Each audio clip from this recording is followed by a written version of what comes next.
My name's gwEm and welcome back to the gwEmbassy. The last video I uploaded was a trance jam. Half of it I actually did on a Twitch stream which was about an hour and a half long, and a bunch of my friends joined and it was a good time. Now, rather than give you one of my normal explanation videos, I thought it would be fun to give you a flavour of that stream. So what I've done is quite a brutal edit. I've taken that hour and a half stream and I've got a 20-minute highlight reel, if you like. There is just a tiny bit of distortion on the mic, but I think it's not too bad, and I think it's more interesting to get the atmosphere of that stream rather than have an explanation video like you've seen before. So let's get stuck into it. We've got the 303, the MMT-8, a controller keyboard, the 909, and the JP-8080 there. And on this side there's a little Mackie mixer and Zoom FX300 cheapo effects. And I've got an Alesis compressor under there, but I've not wired it in because I want to be able to listen on my cans. And there's no insert effect in the master on this mixer, but I think we'll be all right without a compressor for this stream. So I wanted to make a trance track, and I have already got a few patterns and that sort of thing. Let's just play what I've got so far. I'll mute the MMT-8 and I'll just roll what's going on in the 909.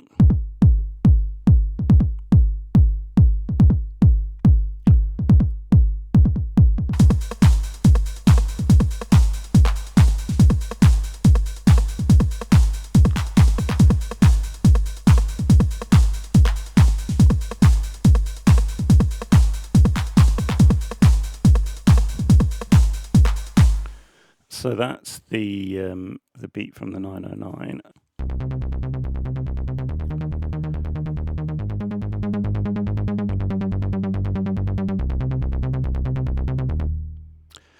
So there is a bass part, and I also have a riff.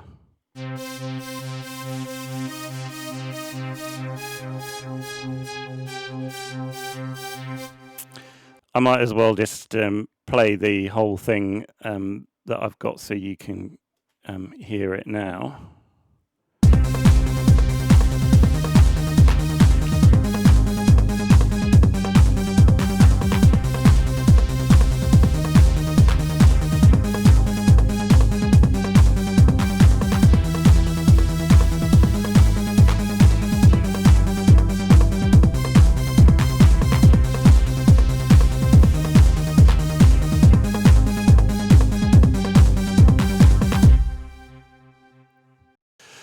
So that is where we are at the moment. But there is a lot of work still to be done on the track. So I want to add an acid bass line. So I've got the 303, so I'll be doing that.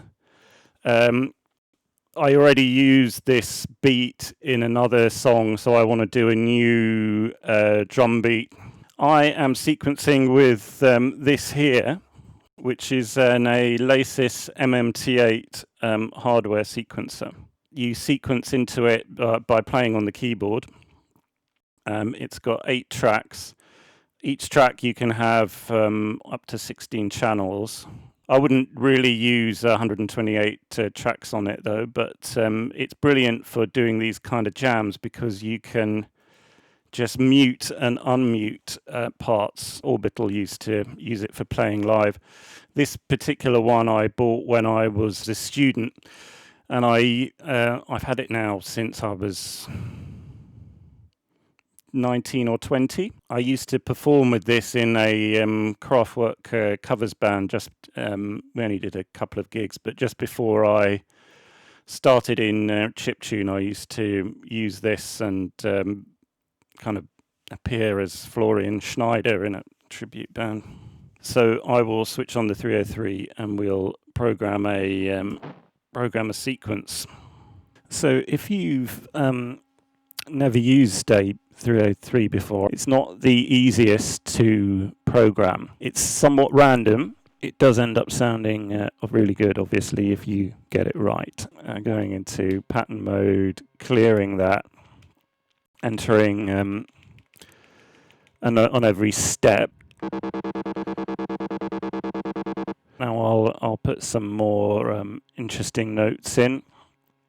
When you're doing an acid line, it kind of makes sense to keep it quite simple.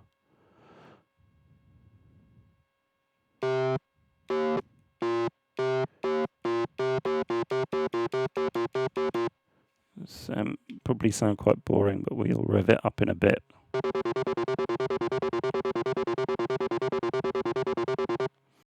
Yes, it does sound boring, but I'm going to go through and add accents and slides now. So the first one is always good to have an accent.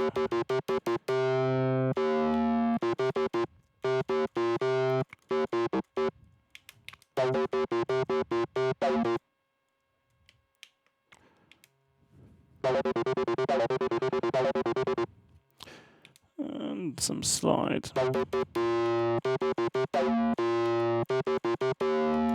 Let's see how that sounds.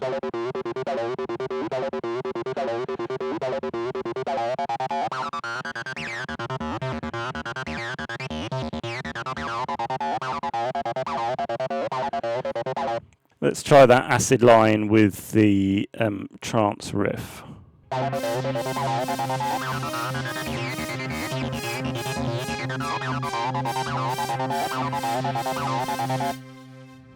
I like the timing of that riff, but I kind of hate the notes that I played.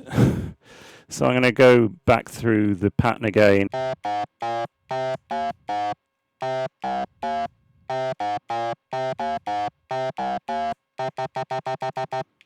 try that.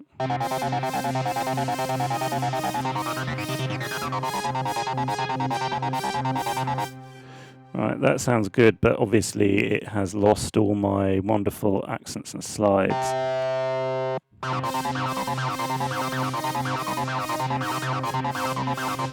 Probably a bit too many accents now.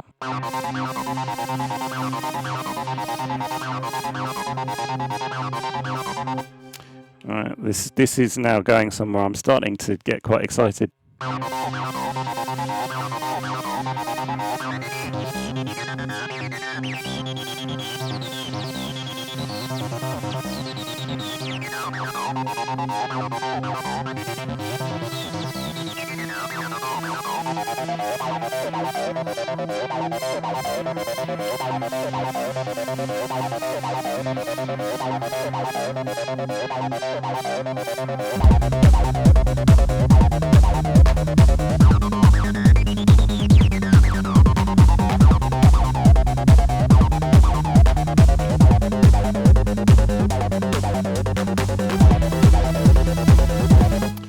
So I want to talk about my new toy, which is this multistomp. Basically, it's got well over 100 models of different effects pedals for guitar, but clearly you can use it with synths as well.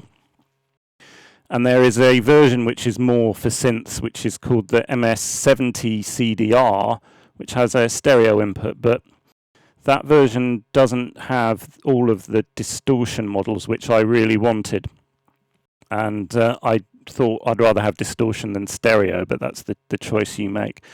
So at the moment, I've just got a distortion.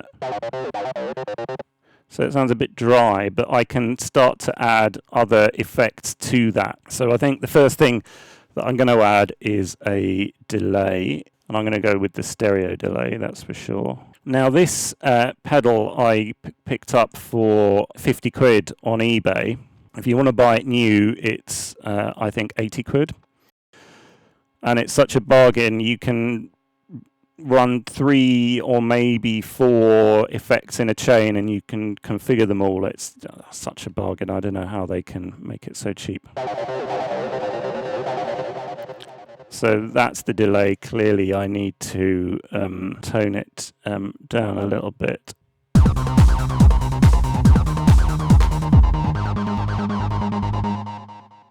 How do I sync the 303 from the MMT-8? Does it send sync 24, or do you have an external sync box? Basically what I've got is this amazing little box here by an Australian company called Touchprone. And it doesn't require any power. It takes a MIDI input here, and then it produces 3 sync 24 outputs.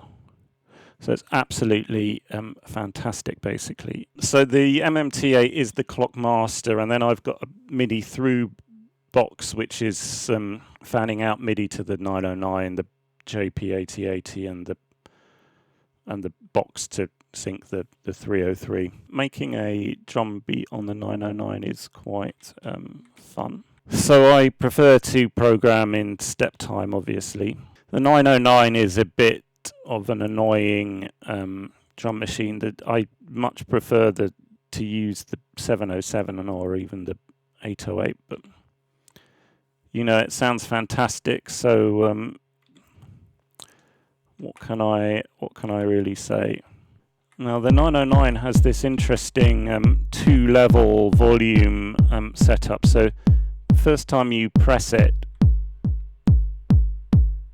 you can hear you get a quieter version, and then if you press it again, you get a louder version. Clearly needs a snare now.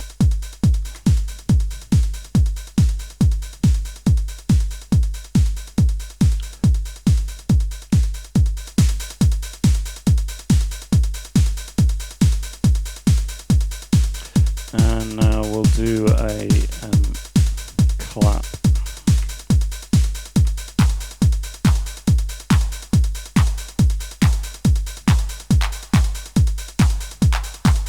Now it's boring just to have one bar, so what I'm going to do is copy that pattern into 3 other patterns, and then we can modify them and get a much longer loop going, which will be a bit more interesting.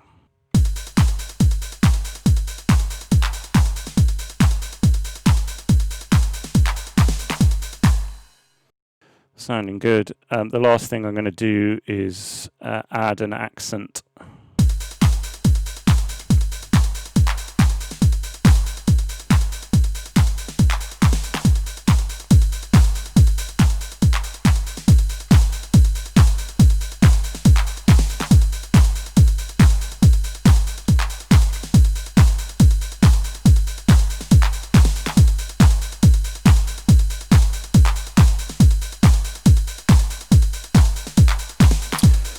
Okay.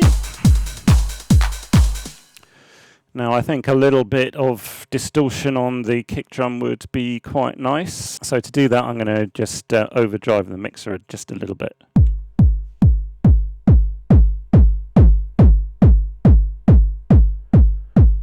I think you can hear that quite well. If you mess with the decay, you can get kind of a gabberish kick.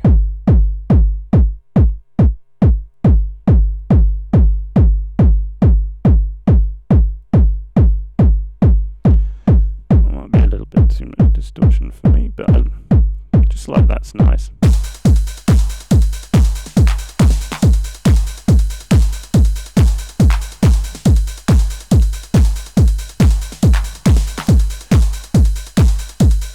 Now always when you have one acid line, it's never enough. I'm going to program a second acid line on the 303. The other good thing about this Zoom multi-effect is that you can turn off individual effects in your chain. So I've just turned off the delay just while I program this new pattern.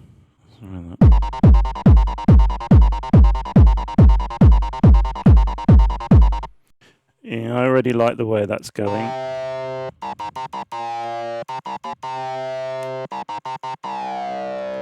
Let's try that.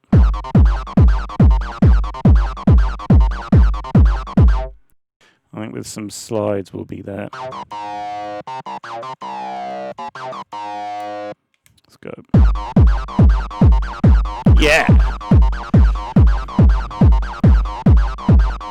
Let's talk about the main focus of the day. I know we're already 40 minutes into the stream, but this is the JP-8080, and it sounds amazing, obviously. But there are some things that I kind of don't like that much about it. So I thought this would be like a crazy, super powerful synth that could do anything. You can play 10 notes at once. It's 10 voice polyphonic. The JP-8000 is 8. It doesn't really make a huge amount of difference, to be honest with you. But the real letdown is that you can only play 2 kinds of sounds at once. And they call it upper and lower. So for the lower, I've got the bass sound.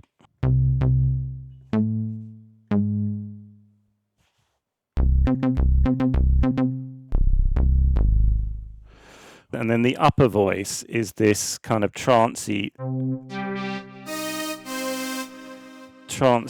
lead sound.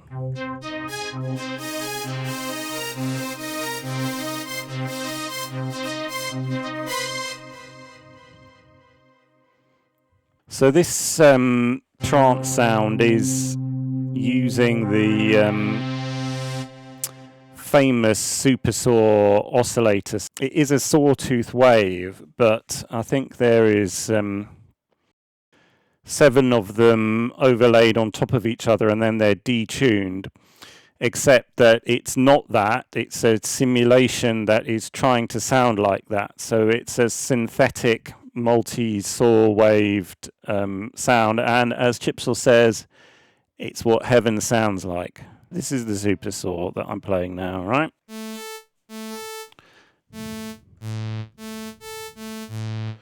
So it doesn't sound that fantastic, but what you want to do is turn up Control 1, which will give you more detune. And then Control 2 will mix in the Supersaw effect.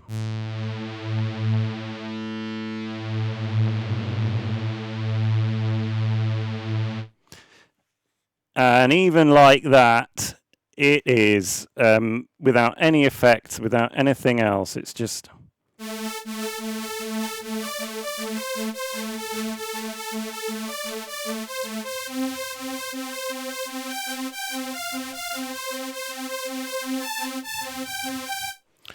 Yeah, you can just bang out those trance riffs, and like literally anyone can do it with only a small amount of musical skill, I would say.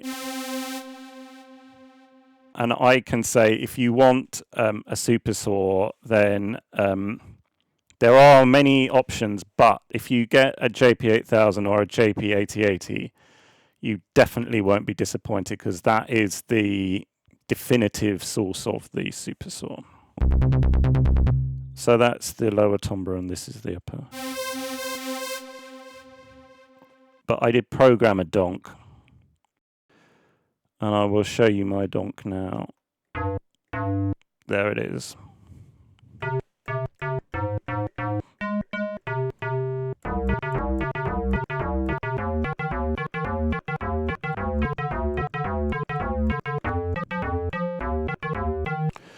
Now, the reason I can do a donk on the JP-8000 is that it has cross modulation on it. So how I've done that is I've set oscillator 1 to a triangle, oscillator 2 to a triangle, which is the nearest I could get to having sine waves.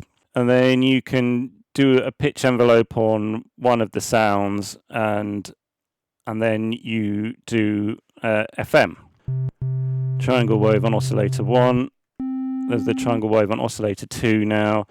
The triangle wave on oscillator 2 is 1 octave up from oscillator 1. That's very important, because that's what will give the hollow donk sound. So when I bring in the cross modulation depth, you can clearly hear that's getting more and more FM. And you can do that automatically using the pitch envelope.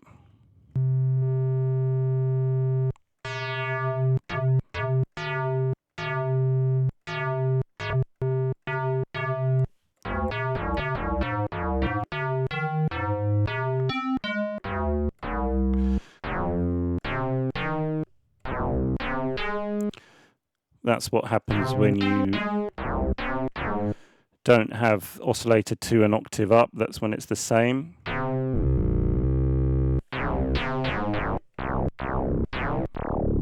That definitely sounds quite Sega Genesis now for all the chiptune fans.